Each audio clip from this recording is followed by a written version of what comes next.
Olá, como é que vocês estão? Muito bom retornar aqui aos nossos estudos. Estive algum tempo aqui afastado por problemas técnicos que, olha, estão difíceis de resolver, mas aos poucos a gente vai dando um jeito. Tem uma amiga aqui que conhece um pouco do assunto que está me ajudando e aos poucos a gente vai melhorando a qualidade técnica aqui dos nossos vídeos, das nossas conversas e resolvendo os problemas que vão surgindo. Tá muito bom revê-los aqui, reencontrá-los. Hoje nós vamos falar aqui no capítulo 7 do nosso livro Loucura e Obsessão, né, do Divaldo Franco, pelo espírito de Manuel Filomeno de Miranda. E neste capítulo ele vai intitular como o fenômeno da autoobsessão. O próprio nome diz, né, que é quando o indivíduo ele acaba se auto-prejudicando, ele causa situações para ele mesmo como se o próprio obsessor fizesse, só que ele faz contra ele mesmo. Tá? O aspecto, claro, que vai ser abordado aqui é um dos aspectos, né, que o Manuel Filomeno aqui vai se deparar nesse livro. Provavelmente existem outros similares, com outras causas e manifestações um pouco diferentes. Nesse caso, ele vai falar de um personagem que apresenta o autismo. E é bom deixar bem claro aqui que nem todos os casos de autismo que a gente encontra por aqui no nosso dia a dia tem causa idêntica a essa que vai ser apresentada, né? Existem inúmeras outras causas, tá? Não convém aqui a gente enumerar, mesmo porque eu não sei todas elas, mas essa daqui é apenas uma. Então, quando a gente se deparar com um caso de autismo aqui, a gente não pode dizer que ele se comportou de maneira semelhante a este personagem que nós vamos estudar aqui, tá? E nem sempre aqueles que tiveram atitudes semelhantes a este aqui caminharam para o autismo. Às vezes desviaram aí por outros caminhos e a providência divina encontrou outros caminhos para socorrer. Vamos lembrar que, embora pareça castigo, né, esses acontecimentos, eles são caminhos que a divina providência encontra para nos socorrer das nossas dificuldades, das situações que nós criamos para nós mesmos. Né? Então, vamos aqui aos fatos. Eu vou pular algum trecho que está dizendo mais assim do ambiente, que nós já vimos aqui em outros capítulos. Então, nesse caso aqui, lá o centro, né, de Umbanda, onde estava ocorrendo os fenômenos, os atendimentos, né, em determinado momento foi trazido ao centro da roda para o atendimento um personagem que é esse que nós vamos falar aqui agora. Bezerra de Menezes comentou assim com ele: aqui, como em outras casas congêneres, encontramos exemplos de abnegação, sacrifício e renúncia que não são comuns em diferentes áreas do espiritualismo. Nobres entidades que podiam fruir de paz e operar em regiões felizes, optam por demorar-se nesses lugares com objetivos bem definidos, que são servir a todos até alcançar os efeitos, os afetos que enlouqueceram e se demoram em redutos de crua perversidade ou sofrimento sem consolo. Então, ele está dizendo aqui que existem muitas situações em que espíritos que já alcançaram um certo grau de luminosidade, um certo grau de elevação espiritual, ainda permanecem aqui na crosta terrestre, permanecem em ambientes bastante pesados aqui vibratoriamente, né? Para socorrer outros espíritos que ainda estão atrasados e que pelos quais eles têm grande interesse, grande afinidade, grande carinho, né? E obviamente ajudam a todos os outros que se encontram também nessa mesma situação. Tcharam. Silenciando, o amigo teve a atenção focalizada em um paciente que se deixava conduzir para o meio do círculo pela mentora ainda incorporada. Então é esse personagem que nós vamos falar aqui. Como ele se apresentava? Olhar parado, denotando a demência adiantada, os músculos em rigidez, a face pálida e descarnada, a absoluta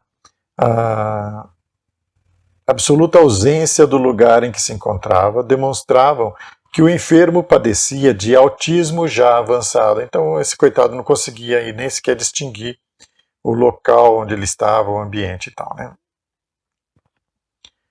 Aí, então naquele momento foram entoados os cantos, né, que ele chamou aqui de pontos, e aí a entidade então incorporada se dirigiu a ele e falou: isso mesmo, retome, tome conta da consciência, saia deste mundo sombrio e mentiroso, volte à nossa realidade, não fuja mais, você já foi reencontrado, não tema, pois, que ninguém lhe fará mal qualquer. Então o que ela está dizendo aqui? Está chamando a atenção dessa pessoa, né, mas falando diretamente à alma dela, não a situação ali presente propriamente. Falando para ele aproveitar aquela oportunidade e retomar a vida dele, né, despertar, né. Então ele apresentou ali um fragmento de lucidez, de despertamento, e ela aproveitou e falou exatamente sobre isso. Os apelos energéticos prosseguiam sintéticos e fortes enquanto o doente voltava a mergulhar no estado anterior, mumificado para o mundo externo. O inusitado da ocorrência provocou-me inúmeras interrogações que o instrutor, atento, pôs-se a responder. Então ele pergunta assim, mas o que está acontecendo aqui? Eu não estou vendo aqui nenhum espírito ao redor dele provocando esse estado, né? E será que estão longe, de alguma maneira, influenciando ele, né?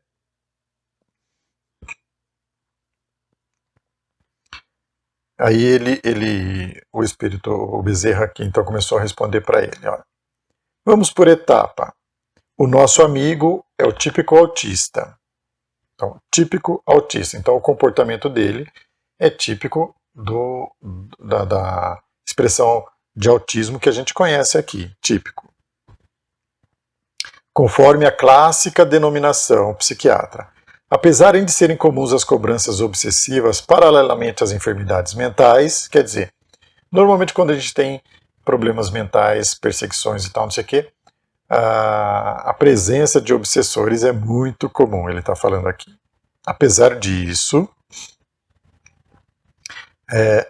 este paciente sofre menos esse tipo de situação, porque vem recebendo ajuda dessa casa espiritual. Então, neste momento, pelo menos a questão da obsessão está um pouco mais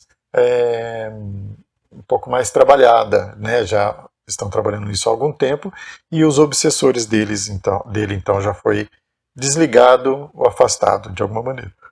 Aparentemente, não se registrou qualquer mudança no seu quadro geral. Todavia, sob a nossa observação, descobrimos que excelentes resultados já foram logrados.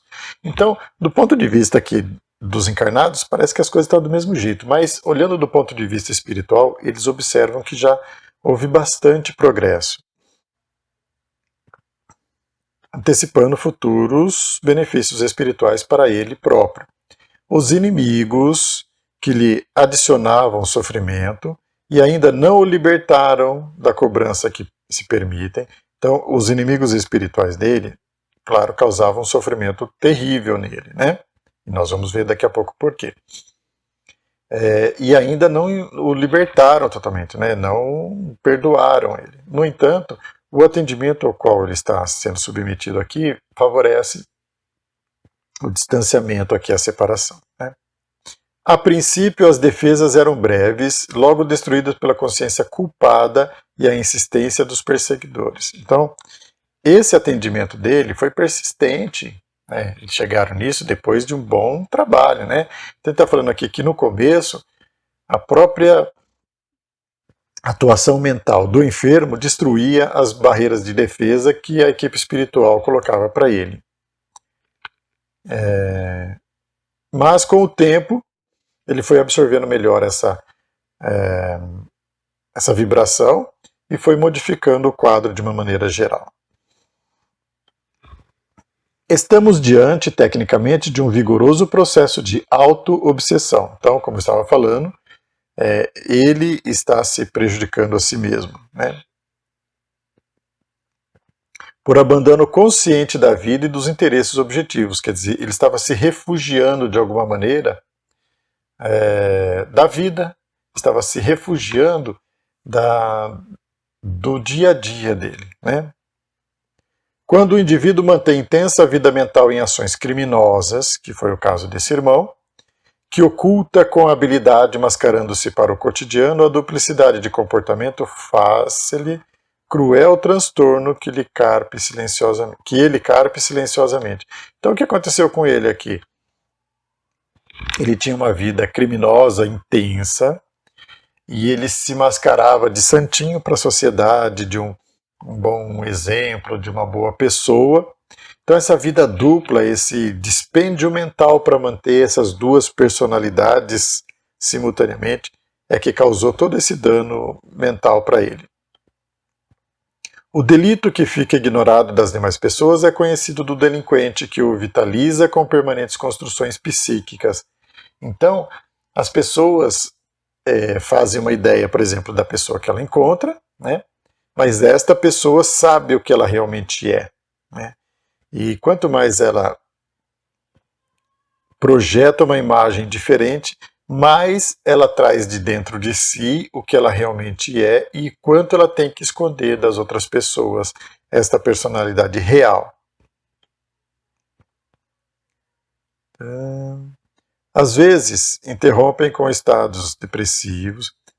Passam desconhecidos, então, pelo mundo esses gravames que o eu consciente sepulta nos depósitos da memória profunda, sem que eles se aniquilem, ali permanecendo em germe, que irradia ondas destruidoras envolvendo o criminoso. Então, por mais que a gente sepulte dentro de nós mesmos as nossas culpas, os nossos erros, eles estão ali e estão irradiando essas vibrações, nos prejudicando sempre. Às vezes, irrompem como estados depressivos graves e noutras surgem como complexos de culpa, com fundamento real para eles mesmos, que se tornam desconfiados, acreditando-se perseguidos e fazendo quadros de torpes alienações, caindo nas malhas da loucura ou no abismo do suicídio. Artifícios que buscam para aniquilar os dramas tormentosos que os esfacelam interiormente. Então, interiormente estão sofrendo demais e muitas vezes acabam então resvalando aí pelos estados de loucura e, pior ainda, muitas vezes nas malhas do suicídio.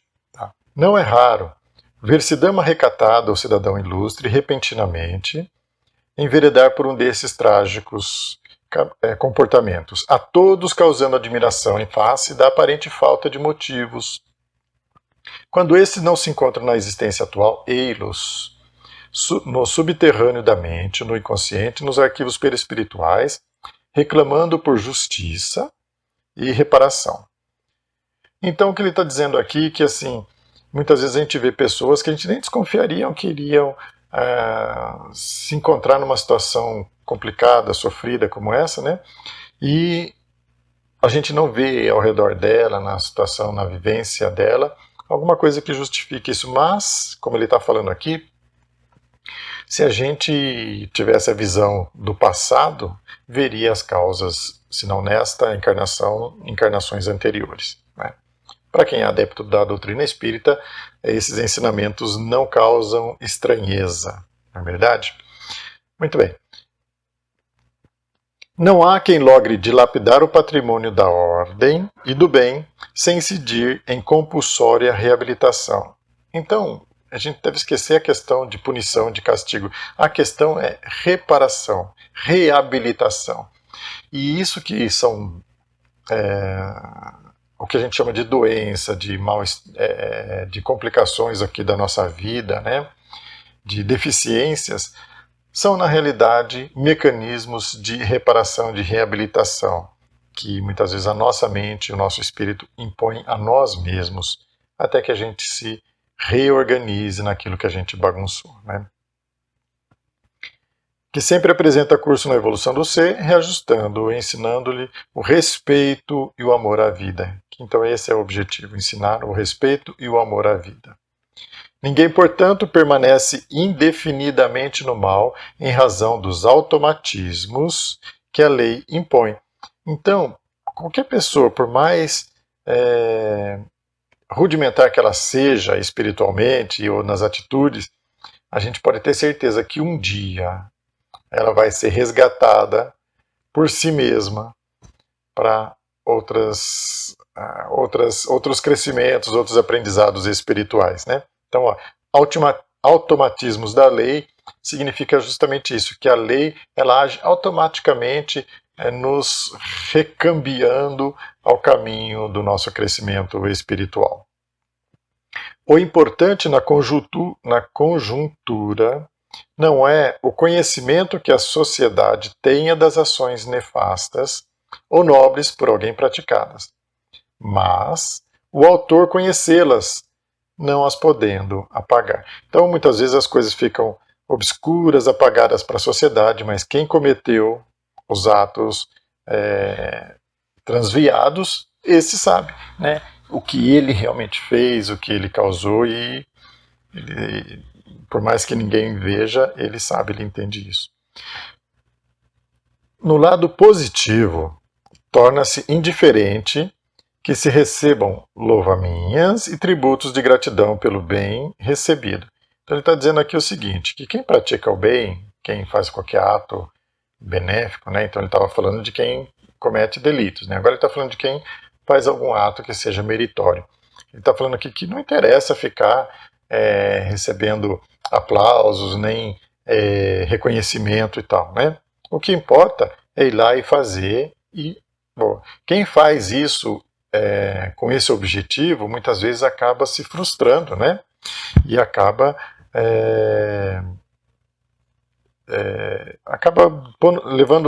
neutralizando, e acaba neutralizando todo o bem que tenha feito, né? Porque fica aí querendo essas homenagens e bajulações. Aí ele fala aqui, ó, que a satisfação íntima, defluente do bem realizado, constitui a melhor e mais grata láurea a que se pode aspirar. Então, quando a gente faz o bem, o que a gente pode aspirar com isso? O que a gente pode desejar por estar fazendo o bem? Simplesmente a satisfação íntima, que é o reflexo exatamente das nossas atitudes louváveis, das nossas atitudes respeitáveis, né? A queda no despenhadeiro do crime ou no vício dá-se de um salto ou por meio de sucessivos passos. Então tem pessoas que vai acumulando erro sobre erro, erro sobre erro. E tem pessoas que estão indo tudo numa boa, de repente sofre um baque de alguma coisa e despenca em atitudes criminosas, como ele está dizendo aqui. Todavia, a ascensão é sempre muito penosa e o esforço continuado, quer dizer, não importa como é que a gente tenha ido parar lá no fundo do abismo, né? Mas é bom saber que retornar lá para o alto novamente, lá para a superfície, exige muito esforço e vai longe, não adianta. Não importa se você despencou de uma vez, se você foi despencando aos poucos, tá? Então, sempre que a gente estiver em rota de queda, é bom saber que melhor parar o quanto antes, já dá meia volta, né? Que é exatamente o que acontece, então, esse retorno, essa aspiração aí ao equilíbrio, né, que ocorre na terapia das doenças de grave porte. Principalmente, esse é um dos caminhos para nos trazer de volta, tá? Exigindo esforço incessante e medicação cuidadosa. Então, além disso, além das doenças, tal, muitas vezes o convívio com pessoas que não gostam da gente e de que muitas vezes a gente tem certa antipatia, a tolerância com determinadas situações que nos fazem sofrer, tá? Tudo isso é a terapia de retorno, tá? As exulcerações da alma são de gênese profunda, quer dizer, as lesões, as marcas que a gente faz na nossa alma são profundas, não são superficiais, né?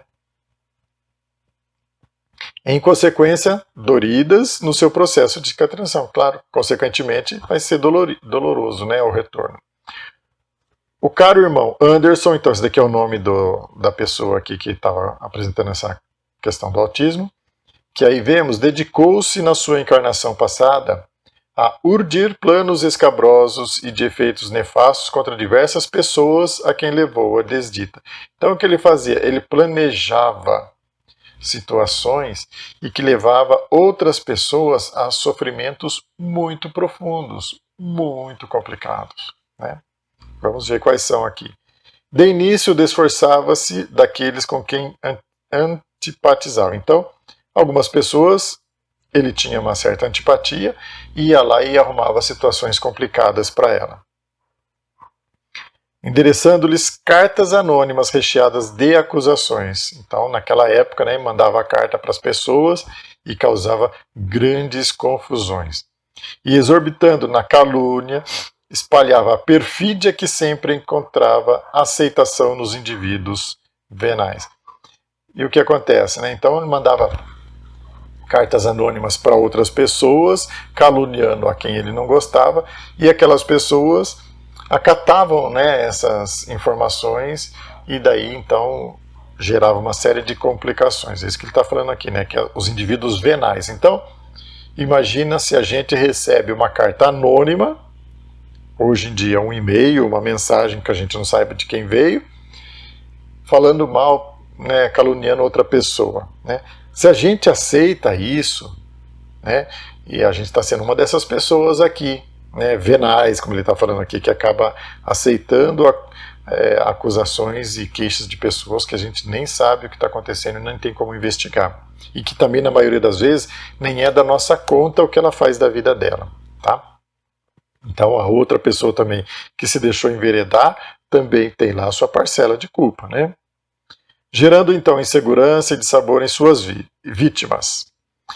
Dentre outras, o infeliz, picado pelo veneno da inveja, passou a perturbar o lar honrado de um amigo. Então, além de uma série de situações que ele causou aqui, uma delas foi de um amigo dele. Veja só, ele prejudicou um amigo, porque ele começou a ficar com inveja desse amigo, da vida dele, da situação que ele vivia. E começou a endereçar então, ora ao esposo e ora à senhora, cartas repletas de misérias nas quais a infâmia passou a triturá-los. Então o que ele fez?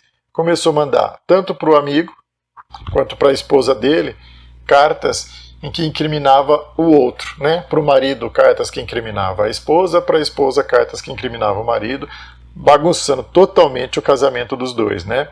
Então, ambos aí acabaram sendo, de certa forma, desprevenidos, aceitando, né, essas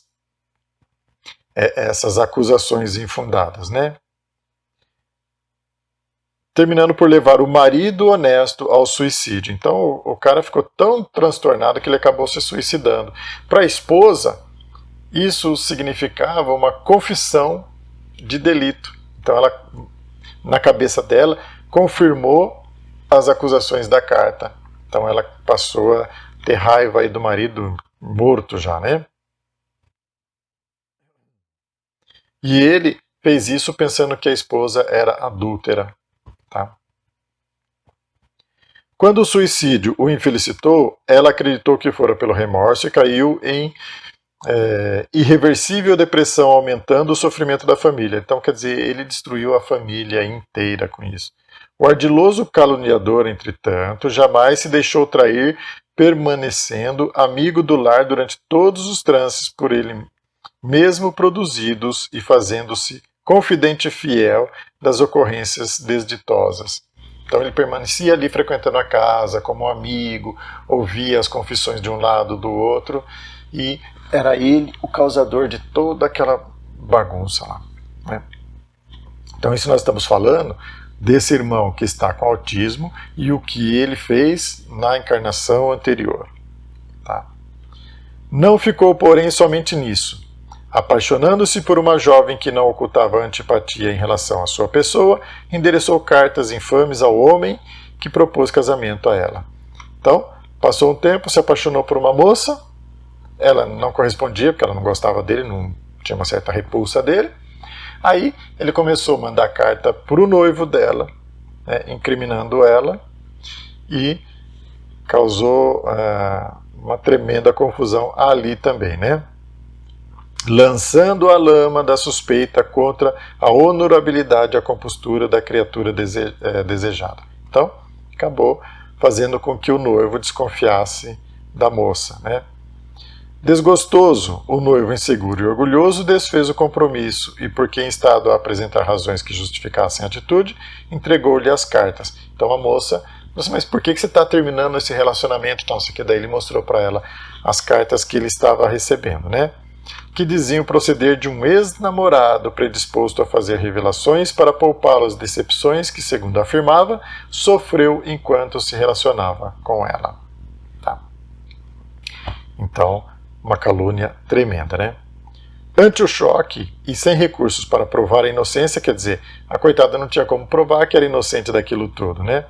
A vítima refugiou-se no quarto, de onde se recusava a sair, até que a morte a libertou. Libertou assim, né? Libertou dos laços da carne, né? Porque o sofrimento dela permaneceu no plano espiritual, né? Quer dizer, ela desencarnou, mas o sofrimento permaneceu, né? Após negar-se à alimentação, à vida, em terrível trance de ensimesmamento e amargura. Então ela acabou se fechando em si. É necessário dizer-se que a inocência não se prova, antes a culpa é que pode ser comprovada em face dos testemunhos e do material que evidenciam e confirmam. Então, quer dizer, o noivo tinha todas as provas da culpa dela, prova entre aspas, né, que não provava nada, né? Mas ele tinha um material para dar o suporte a essa desconfiança. Ela, no entanto, não tinha nada que desse a ele subsídios para provar a inocência dela. Na aparência era um cavalheiro nobre e distinto que o egoísmo e a desconfiança recambiavam para o celibato. Então, ele era tão desconfiado e tão egoísta que ele acabava não se relacionando, né, com as pessoas, acabou não contraindo núpcias, né, não casou-se com ninguém, né?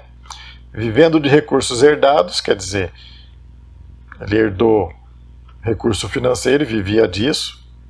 Então, como diz aqui, num parasitismo vergonhoso, quer dizer, não é vergonhoso a gente herdar alguma coisa, mas é vergonhoso a gente não fazer nada da nossa vida. Tá? Então, quem herda alguma herança e vive dela não tem problema, mas vai trabalhar, faz esse dinheiro girar, né? Abre um comércio, abre uma empresa, investe isso e de alguma maneira em que possa trabalhar, possa agir, né? Isso é muito importante. Trabalhar é muito importante, né? Enquanto explorava o sentimento de milhares de mulheres mais infelizes, na quais buscava as companhias pagas e prazeres de superfície. Então, quer dizer, ele não tinha relacionamento com ninguém, ele não se casou com ninguém, só tinha relação sexual com prostitutas, né, mulheres que recebiam para ter esse relacionamento com ele. E assim ia tendo essa vida superficial e vazia, né? Para manter a jovialidade artificial e o aspecto sociável, autoconvencia-se da correção de suas atitudes, quer dizer, ele vivia dizendo para ele mesmo que ele estava correto, que ele não estava fazendo nada demais, ele estava certo, né? Então, quer dizer, ia se autossugestionando, se auto-hipnotizando, o que também é uma situação que leva a essa situação de autismo que ele demonstrou aqui depois, né? No desvio mental que se iniciava, veja bem, onde começou aí, então, a problemática dele, né? Acreditava que as suas denúncias, embora destituídas de fundamento constatado, podiam ser legítimas, tal se lhe afiguravam na volúpia da inferioridade moral. Então, é como assim, se ele achasse assim, ah, não, eu estou tendo uma intuição de que isso está correto, de que isso é assim mesmo, né? Quer dizer, ele se desculpava e se autocriava justificativas aqui. Mais idoso, quando o tempo escoava rápido, ao invés de corrigir-se, mais se permitiu o nefário jogo das missivas caluniosas. Então, quer dizer, ele foi ficando mais velho e foi ficando pior ainda do que quando era mais novo, né? Levando dor e desconforto a pessoas e lares que atingia, sem a consideração mínima pelo próximo, com quem sequer mantinha qualquer relacionamento. Passou, então, a prejudicar inúmeras pessoas, mesmo aquelas que ele nem conhecia, que ele nem tinha um relacionamento. Aí um ataque de apoplexia, quer dizer, teve um AVC, né? Após uma discussão acalorada com um familiar, recambiou a vida espiritual, quer dizer, morreu tendo um AVC depois de uma discussão muito séria com algum outro familiar. Despertou sob a vista daqueles que o aguardavam ferozes, exibindo as feridas do desespero que lhes provocara. Então, no outro lado da vida, no outro plano, ele se deparou com as pessoas a quem ele prejudicou, que estavam lá esperando, estavam ferozes com ele, estavam querendo vingança, né? O suicida, a senhora e a jovem desvairada passaram a supliciá-lo com a mesma impiedade que dele sofreram perseguição. Quer dizer, aqueles três primeiros que nós narramos, né? O marido e a esposa, e depois a moça que teve o noivado desfeito.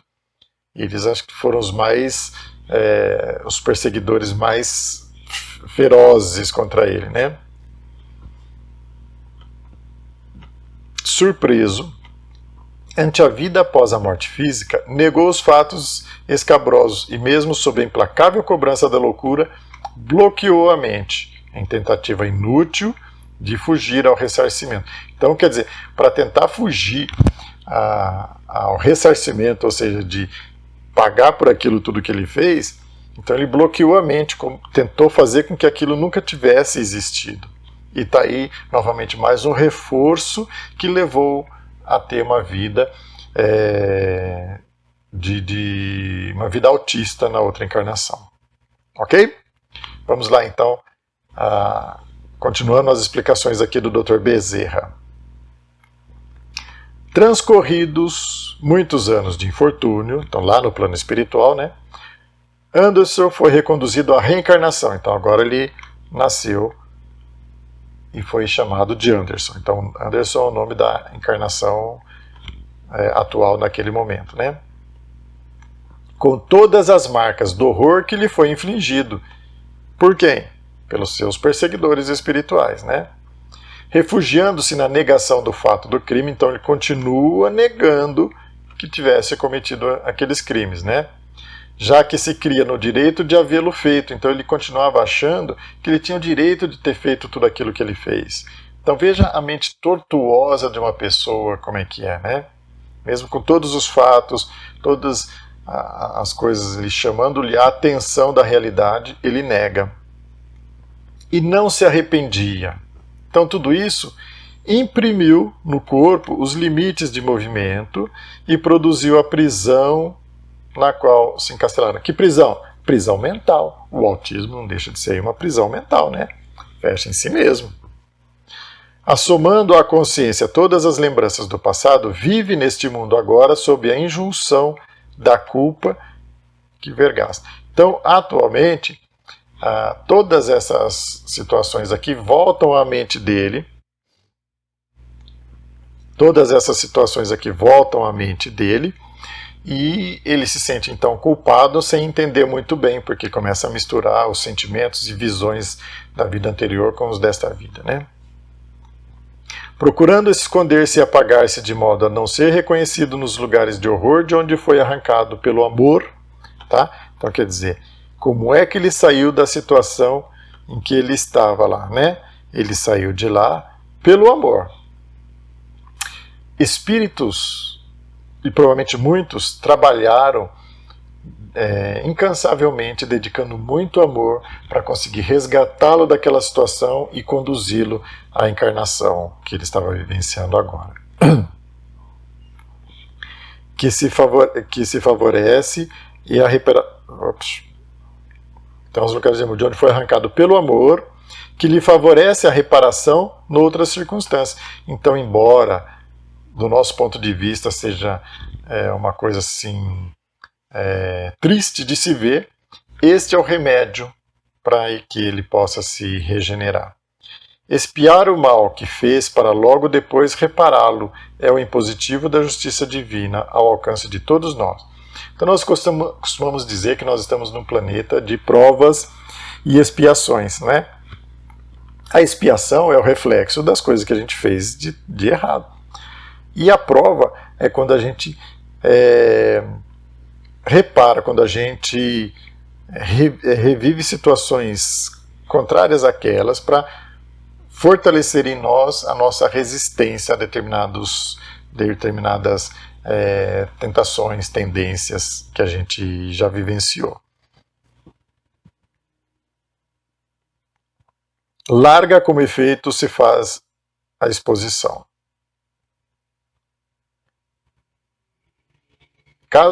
Caso Anderson venha a recuperar-se, surgir-lhe a oportunidade de reparação, edificação e felicidade pessoal nos alicerces que possa propiciar as suas vítimas ainda mergulhadas no sofrimento.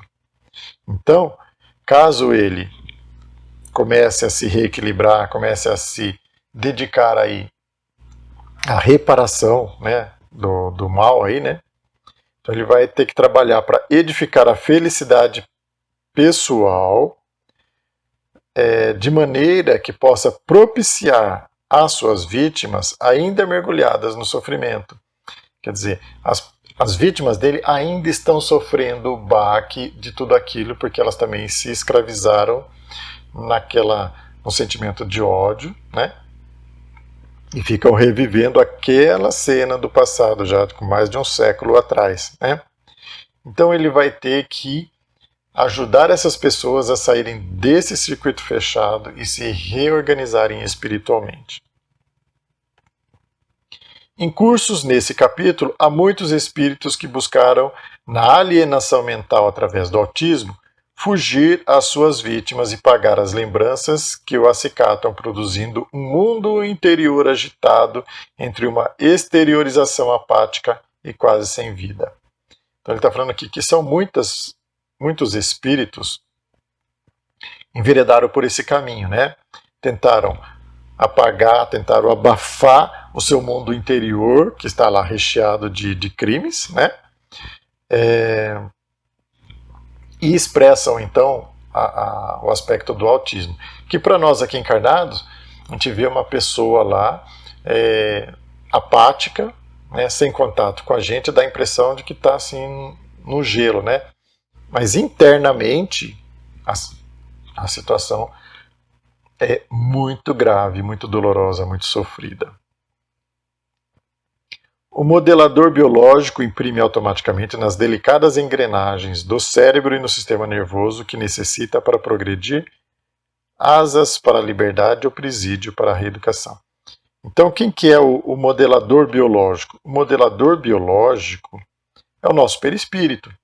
Ou seja, quando a gente vai encarnar, o nosso perispírito molda o nosso corpo segundo os nossos sentimentos, os nossos pensamentos, as nossas vibrações ligadas a acertos e a erros de encarnações anteriores, e aí gera o corpo que nós temos. Gera o nosso sistema nervoso, os nossos órgãos internos, a nossa pele, tudo relacionado com Isso que nós já vivenciamos, tá? Então, o que ele está querendo dizer aqui? O sistema nervoso dele, que leva ele a ter essa situação de autismo, foi muito impactado por essas vibrações todas que ele estava vivenciando, né? Então, essa impressão no corpo físico, ela é automática. E dependendo do que nós vivenciamos, a gente pode formar no nosso corpo, entre aspas, aqui, né, asas de liberdade, ou seja, tem um corpo, tudo bem, não tem nenhuma dessas doenças graves, né? Ou essas prisões, conforme essas que ele está vivenciando aqui. Como se vê a obsessão não é, nesse caso, o fator responsável pela loucura, tá? Não é a obsessão que é o fator responsável. Esse aspecto de loucura dele é a responsabilidade da própria mente dele. A autopunição que gerou o quadro de resgate para o infrator da lei. Aqueles inimigos desencarnados que se lhe acercam pioram-lhe a expiação. Tá? Então, quer dizer, eles pioram, mas o fato é ele mesmo, ele em si mesmo. Entre os auto-obsidiados, que no caso dele é um, né, encontramos também os narcisistas. Tá? O narcisista é aquele que se ama só ele intensamente, né? Que abrem as portas da mente a parasitoses espirituais muito sérias. Tá? Então a gente tem que tomar cuidado com isso, né? A gente fica se amando, se achando demais, divino, maravilhoso, né? Apaixonado por si mesmo, né? Não que a gente não deva gostar de si, né? Nós devemos gostar, cada um de si mesmo, tá? Mas a gente tem que entender que o mundo é amplo, existem bilhões de pessoas, devemos amá-las todas, né? E ver nas outras pessoas também seres lindos, maravilhosos, independente inclusive da aparência física. Outros mais indivíduos culpados são promotores de psicogenes que irão propelir a organização física a produzir a causa mental mais conforme as suas necessidades expiatórias. Então, outros indivíduos com outras situações vão também criar situações, aqui ele fala aqui, olha, são promotores da psicogênese, quer dizer, promovem o que dá origem a doenças psicossomáticas, né, ou psíquicas, que irão levar a organização física deles a ter o aspecto mental correspondente àquilo que eles estavam vivendo. Aí o Manuel Filomeno pergunta aqui, ele vai se curar? Né? A pergunta é assim, é objetiva, né? Quer dizer, nesta encarnação, a partir daqui, existe a perspectiva de cura? Bom, é muito difícil isso, né? Por causa do impacto que o corpo físico já sofreu daquela situação mental anterior. Mas olha o que ele fala aqui, que interessante, né? Ele diz assim, os desígnios de Deus são inescrutáveis, quer dizer, a gente não pode se arriscar a dizer, ele vai se curar ou ele não vai se curar, né? Caso não recupere todas as suas funções para a atual existência, melhorará as condições para os próximos cometimentos. Quer dizer, mesmo que ele não se recupere nessa existência, ele vai dar um bom salto de melhora que vai repercutir na sua próxima encarnação. E isso é importante. Devemos examinar a vida sob o ponto de vista global e não angular. Então, quer dizer, a gente precisa entender que a nossa vida, ela envolve... desculpe aqui. Ela envolve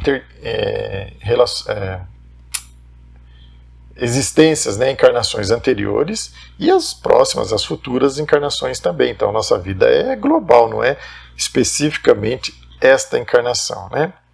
Da mesma forma que vamos buscar as origens dos males de hoje no passado do espírito, é justo que pensemos na sua felicidade em termos de amanhã. Quer dizer, o importante aqui é que amanhã, nos amanhãs, ele consiga encontrar essa felicidade e esse equilíbrio. Destas atitudes resultam por vir com todas as suas implicações. Assim, lancemos para amanhã os resultados dos esforços de agora. Não desejando ser impertinente, mas interessado em aclarar o estudo a respeito de novas terapias, solicitei licença e questionei.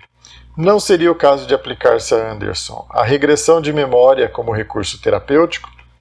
Então, o que ele está falando aqui? Olha, se nós sabemos que isso que ele está vivenciando é uma negação ou resultado de uma negação do que ele vivenciou em outras encarnações, a gente não poderia fazer essa regressão de memória para ele rever tudo o que aconteceu e isso não teria um resultado promissor, um resultado bom para esta encarnação, né? Aí ele fala assim, olha, caro Miranda, aqui nos encontramos para estudar e o diálogo é sempre valioso recurso pedagógico de que nos devemos utilizar a miúde. A terapia de vidas passadas é conquista muito importante, recentemente lograda pelos nobres estudiosos das ciências da alma. Então a terapia de vidas passadas é uma terapia muito importante, muito séria. Tá? Ocorre com qualquer terapêutica, tem seus limites bem identificados. Quer dizer, nenhuma delas vai fazer milagre. Mesmo essa também tem os seus limites, embora muitos autores aí digam que ela seja a solução para todos os males, né? Não é bem assim, né? Em grande número de casos, os seus resultados são excelentes. Ótimo. Principalmente pela contribuição que oferece na área das pesquisas sobre a reencarnação entre os cientistas. Então, os cientistas estudando a terapia de vidas passadas acabam entendendo, pelo menos aqueles que não se fecham pelo preconceito, né? Que realmente há um campo muito vasto a ser estudado aí dentro desse entendimento das encarnações. Tá? Libera o paciente de muitos traumas, muitas vezes, essa terapia de vidas passadas, e conflitos, propiciando a reconquista do equilíbrio psicológico. É assim que ela age nessas pessoas que dá certo usar essa terapêutica.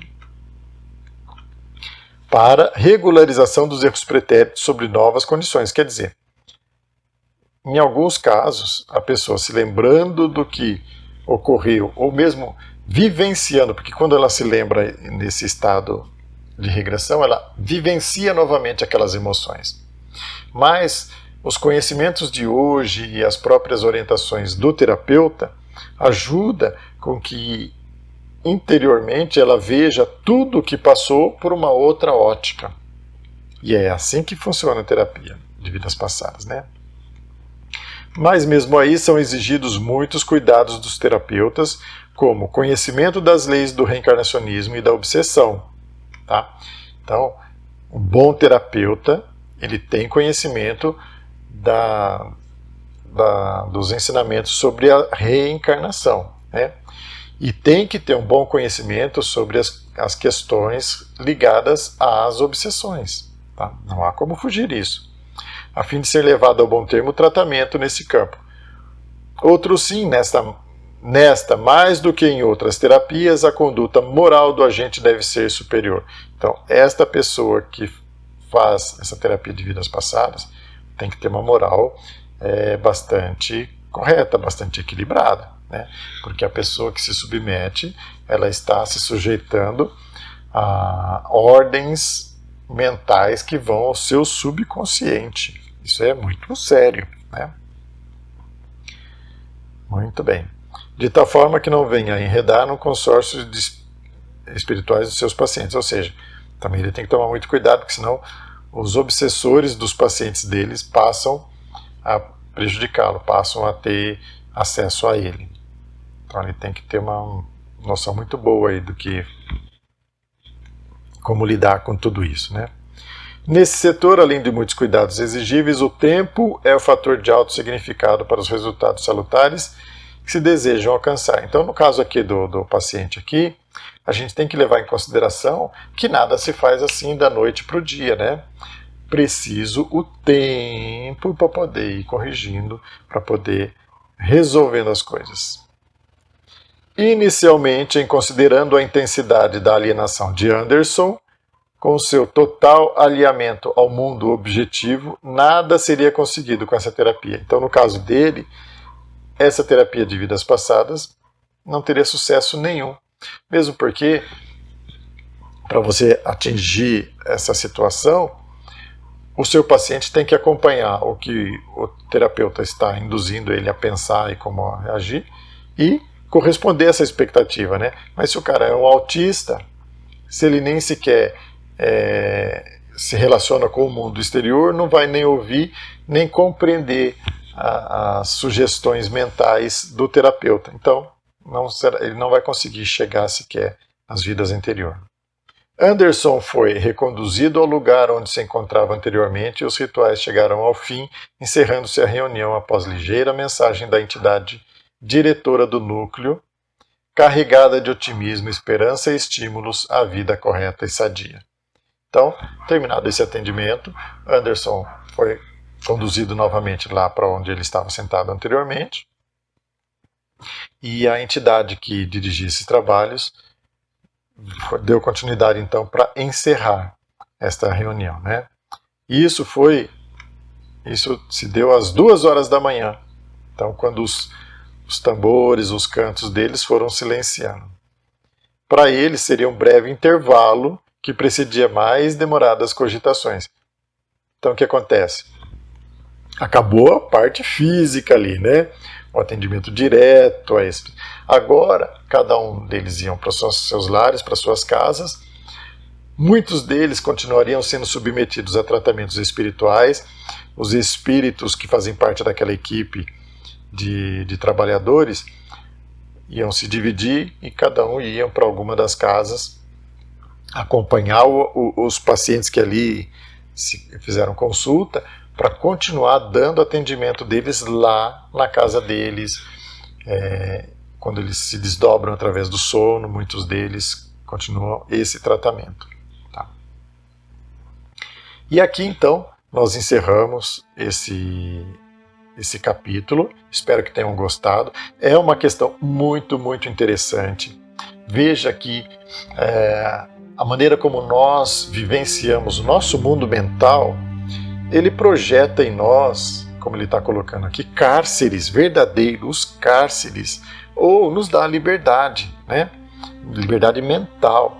Veja que muitas vezes a gente cria medos intensos e muitas vezes descabidos que nos limitam. Tem pessoas que não saem de casa por medo intenso, tem pessoas que não cursam uma determinada profissão porque acabaram ficando com medo. Outras vezes, né, é o remorso, é o sentimento de culpa. Então nós temos que entender muito bem o que é que nós estamos fazendo nessa nossa vida. Tá? É importante, qualquer um de nós que esteja aí nessa situação, vivenciando um mundo de cárcere por conta de medo, de culpa, de complexos de inferioridade. Tá? É importante que a gente busque através da oração, isto é importante, né? Uma conexão com os nossos benfeitores espirituais que vão nos ajudar a se reequilibrar, vão nos orientar. Né? Nós precisamos ser ativos para sair desta situação. Eu sei que é fácil falar, né? Para quem está nessa situação é muito complicado, é muito difícil ter essas atitudes, mas nós precisamos ter essas atitudes. Vamos nos lembrar que, na maioria das vezes, nos nossos sofrimentos, nas nossas dificuldades, irmãos do plano espiritual que têm mágoas contra nós, estão ali presentes muitas vezes, estão aumentando essa nossa situação.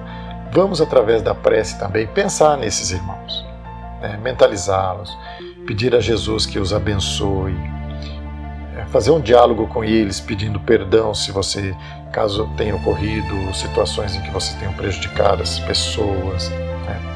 E que elas também busquem sua própria felicidade, sua própria alegria, que tudo vai ficar bem, que ao longo do tempo as coisas se arrumam. Então eu desejo profundamente que esse capítulo aqui tenha sido útil para todos vocês. Espero ter sido esclarecedor. Fiquem à vontade para deixar seus comentários aqui, ou dúvidas, caso eu tenha me equivocado em alguma coisa ou tenha deixado alguma coisa não muito clara. Coloque aqui para a gente continuar conversando.